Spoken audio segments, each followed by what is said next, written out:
So Warren Buffett is a money genius, right? And it makes sense to listen closely when this guy talks about ways to increase your wealth. It's not like this guy's peddling some online course for $19.99.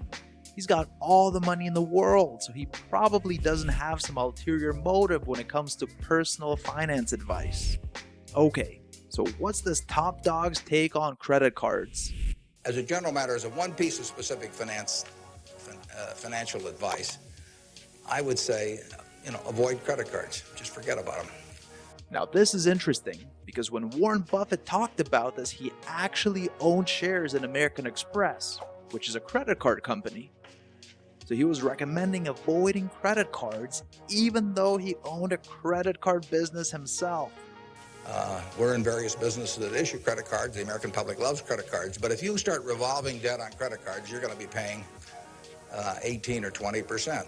And you can't make progress in your financial life going around borrowing money at 18 or 20%. You can make a lot of money by lending it out at 18 or 20% over time. So my advice to you is if you can't pay for it, don't buy it. Simple enough. If you can't afford something by paying cash, it doesn't make sense to buy it with a huge interest rate like 18 or 20%. That's the ballpark for a usual interest rate on an average credit card, and it's way up there.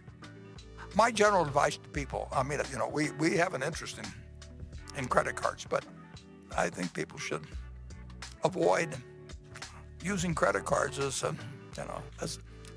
a piggy bank to be raided. I had a woman come to see me here not long ago, and she'd come on some money, and not very much, but it was a lot to her. And she's a friend of mine, and she said, "What should I do with it?" And I said, "Well, what do you owe on your credit card?"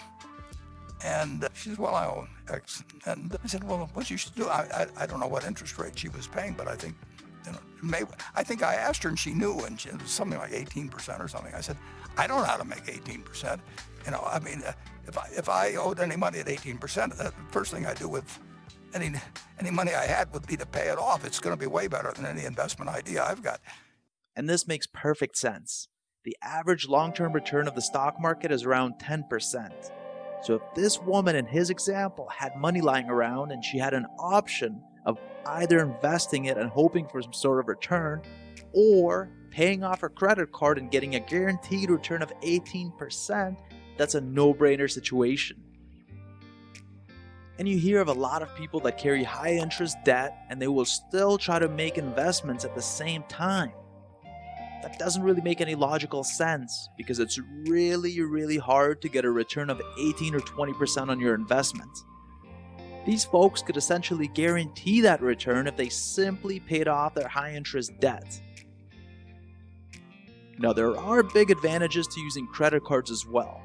Buffett didn't talk about this, but there's perks like cashback dollars, loyalty points, insurance on stuff you buy, and it's much easier to get your money back if the vendor does something fishy.